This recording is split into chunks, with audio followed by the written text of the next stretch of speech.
Baik, bismillahirrahmanirrahim. Assalamualaikum warahmatullahi wabarakatuh. Innal hamdalillah nahmaduhu wa nasta'inuhu wa nastaghfiruh wa na'udzu billahi min shururi anfusina min sayyiati a'malina man yahdihillahu fala mudilla lahu wa man yudlilhu fala hadiya lahu. Asyhadu an la ilaha illallah wa asyhadu anna Muhammadar abduhu wa rasuluh alladzi la nabiyya ba'da. Allahumma shalli wa sallim ala nabiyyina Muhammadin wa ala alihi wa ashabihi wa man tamassaka bi sunnati illa yaumil qiyamah. Kepada yang terhormat Bapak Dartim selaku pengampu mata kuliah secara pendidikan Islam Indonesia dan juga teman-teman mahasiswa yang kami hormati dan kami banggakan. Perkenankanlah kami dari kelompok 19 akan mempresentasikan PowerPoint yang berjudul Wali Songo sebagai perintis model pendidikan Islam di Indonesia generasi awal. Baik.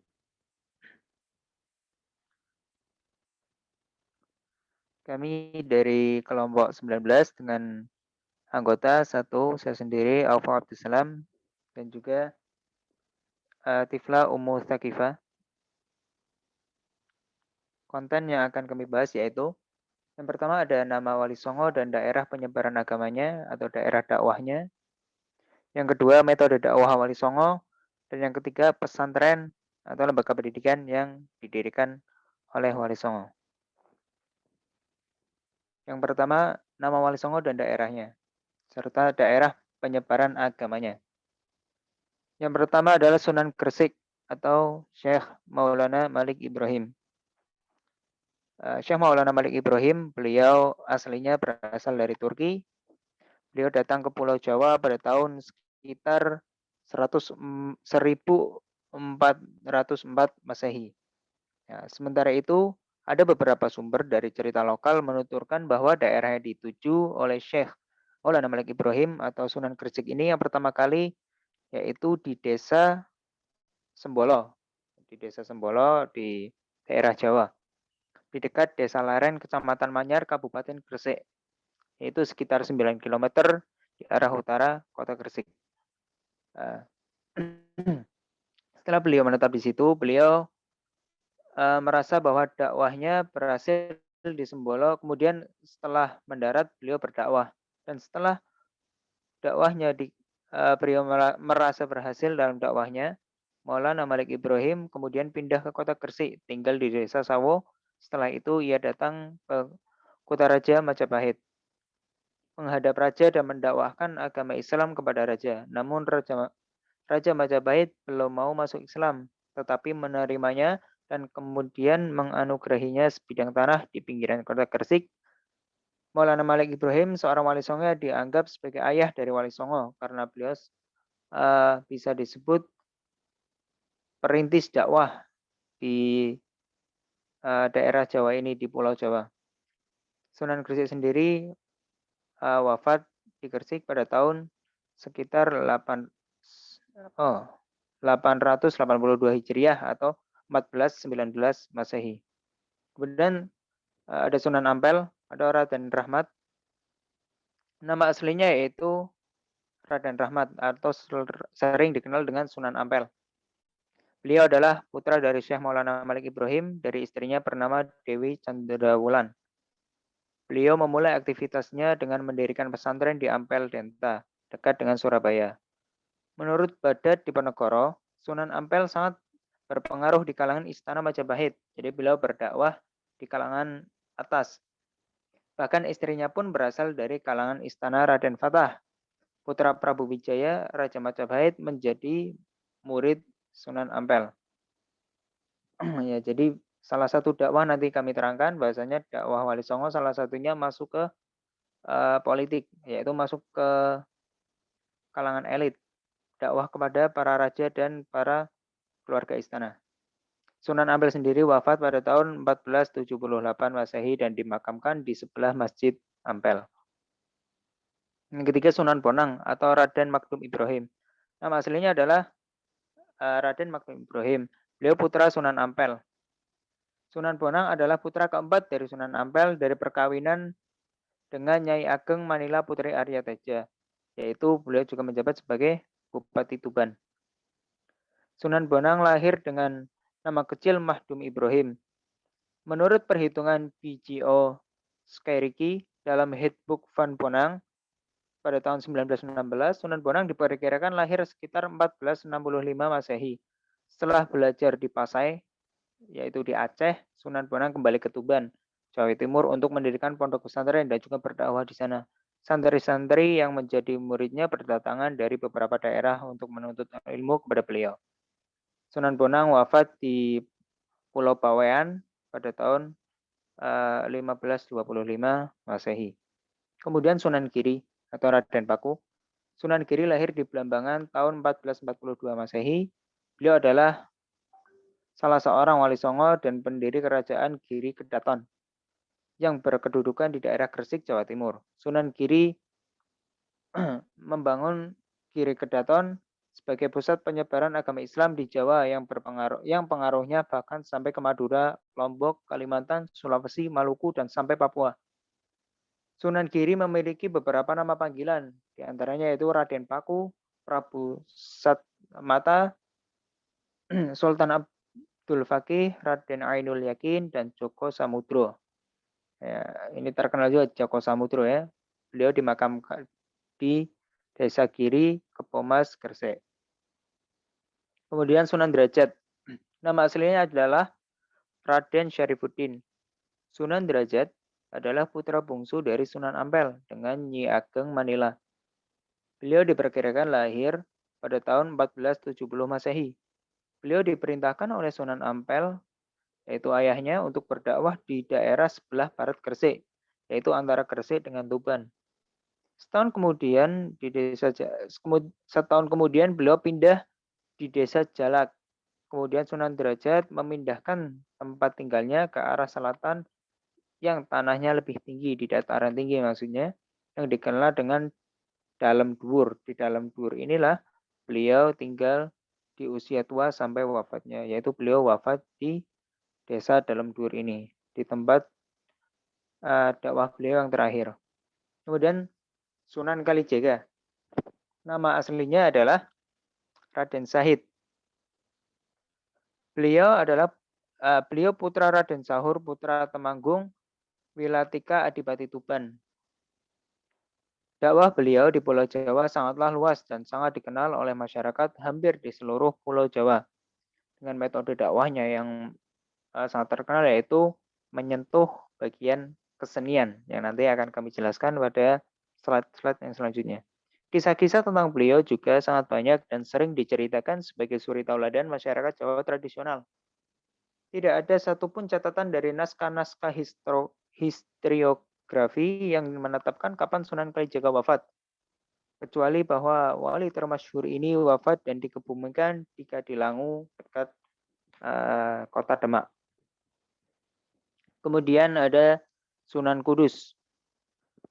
Atau nama aslinya itu Ja'far Shadiq. Sunan Kudus menyiarkan agama Islam di daerah Kudus dan sekitarnya. Sunan Kudus wafat ini Sunan Kudus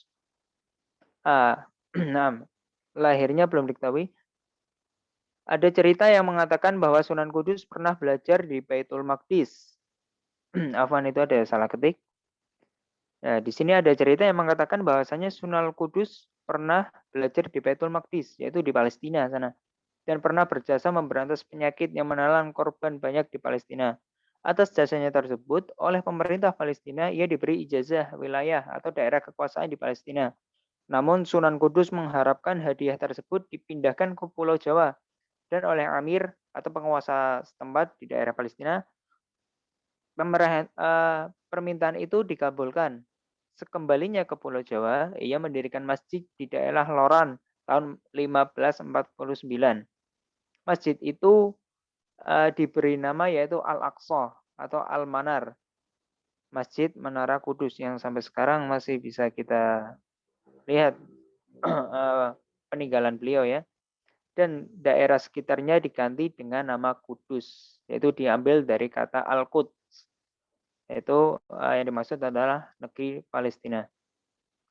Strategi dakwah Sunan Kudus sangatlah terstruktur, yang nanti akan kami jelaskan pada bab yang selanjutnya. Sunan Kudus wafat pada tahun 1550 Masehi dan dimakamkan di kota Kudus. Selanjutnya Sunan Muria atau dikenal dengan Raden Umar Said. Beliau adalah putra dari Sunan Kalijaga dengan Dewi Soroh. Nama aslinya adalah Raden Umar Said. Beliau lebih terkenal dengan nama Sunan Muria karena pusat kegiatan dakwah dan makamnya terletak di Gunung Muria, yaitu 18 km di sebelah utara kota Kudus yang sekarang. Sunan Muria berhasil mengembangkan dakwah Islam di daerah Jepara, daerah Tayu, Juwana, bahkan di sekitar Kudus. Ya. Tayu, Juwana ini daerah Pati kalau sekarang ya. Kemudian yang 9, Sunan Gunung Jati atau Syarif Hidayatullah. Beliau berdakwah di daerah Cirebon, kemudian salah satu strategi dakwah beliau dalam memperkuat kedudukan, sekaligus memperluas hubungan dengan tokoh-tokoh yang berpengaruh di Cirebon adalah melalui pernikahan, sebagaimana itu telah dicontohkan oleh Nabi dan para sahabatnya. Dari Cirebon, ia mengembangkan agama Islam ke daerah-daerah lain di Jawa Barat, seperti Majalengka, Kuningan, Kawali, atau Galuh, yang sekarang Sunda Kelapa, dan Banten. Kemudian metode dakwah Wali Songo. Yang pertama, berdakwah melalui jalur keluarga atau perkawinan. Diceritakan dalam Babat Tanah Jawi bahwa Raden Rahmat dalam usaha memperluas dakwah Islam, salah satu cara yang ditempuh adalah dengan menjalin hubungan genealogis dengan para tokoh Islam muda yang sebagian besar adalah santri beliau sendiri. Kebijaksanaan Raden Rahmat dalam mengawinkan keturunannya ini dapat dikatakan sebagai keputusan penting dalam perkembangan Islam di Jawa kemudian hari. Dan kemudian hari hampir seluruh keturunan Raden Rahmat menempati posisi penting dalam sejarah kekuasaan Jawa sehingga menjadikan Jawa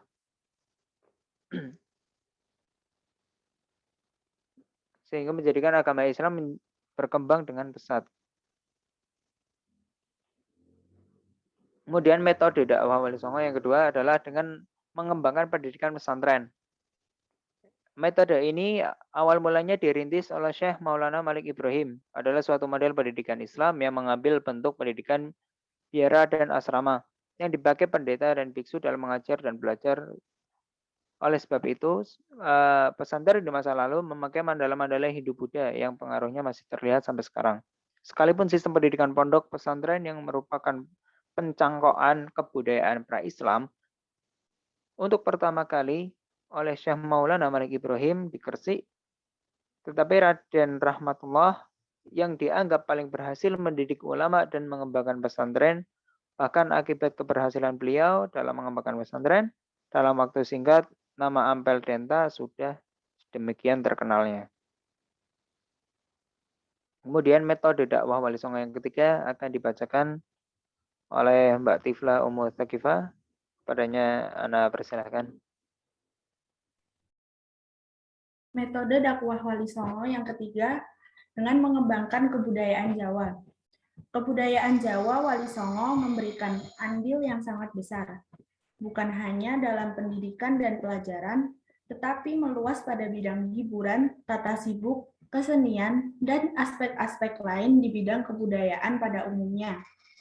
Pada bidang ini misalnya, Sunan Bonang bertugas adamel sesuluking ilmu dalam kedudukannya sebagai Raja Ilmu dan Agama gelar Prabu Hanyakra Kusuma. Beliau dibantu Sunan Kalijaga dalam bidang seni dan budayanya.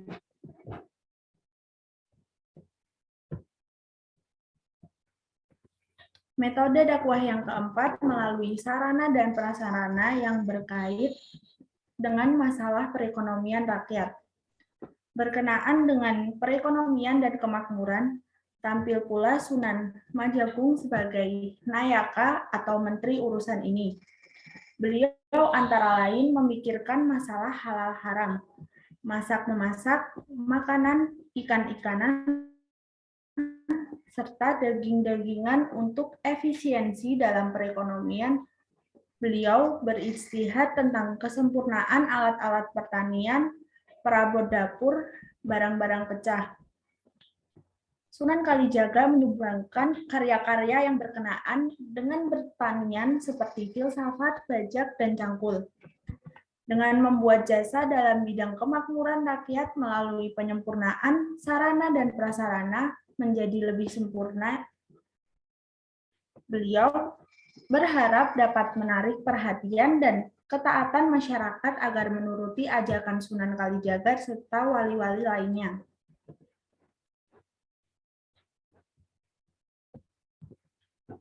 Metode dakwah yang kelima mengembangkan dakwah Islamiyah menggunakan sarana politik untuk mencapai tujuannya.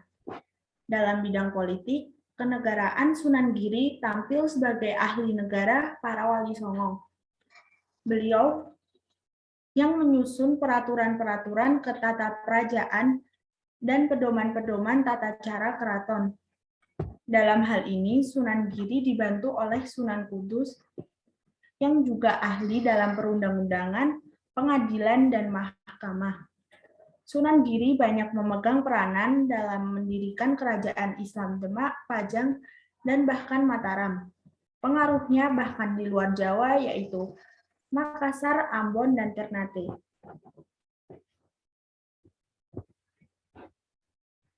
Selanjutnya, pesantren yang didirikan oleh Wali Songo. Yang pertama, pesantren yang didirikan oleh Sunan Ampel. Sunan Ampel atau yang biasa disebut Raden Rahmat dikatakan sebagai sunan yang berhasil mengembangkan pesantren dalam arti yang sesungguhnya. Satu, Sunan Ampel mendirikan pesantren Ampel Dinta. Pesantren Ampel Dinta ini merupakan cikal bakal dari pesantren-pesantren di tanah air. Para santri yang telah menyelesaikan studi merasa berkewajiban mengamalkan ilmu yang telah diperoleh di Ampel Dinta.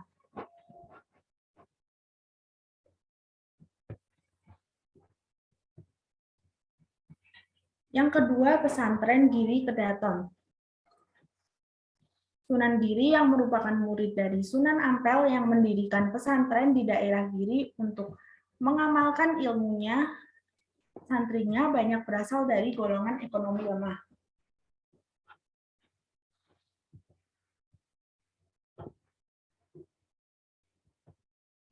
Pesantren Watu Layar. Pesantren Watu Layar merupakan pesantren yang didirikan oleh Sunan Bonang, putra dari Sunan Ampel. Pesantren Watu Layar didirikan di daerah Tuban. Sunan Bonang memberikan pendidikan Islam yang mendalam kepada Raja Kerajaan Islam Demak. Catatan pendidikan-pendidikan di pesantren Watu Layar disebut dengan Suluk Sunan Bonang. Sunan Bonang mendirikan Masjid Sangkal Daha. Beliau kemudian menetap di Bonang, desa kecil di Lasem, Jawa Tengah, sekitar 15 km timur kota Rembang. Di desa itu, beliau membangun tempat kesujudan atau zawiyah sekaligus pesantren yang kini dikenal dengan nama Watu Layar.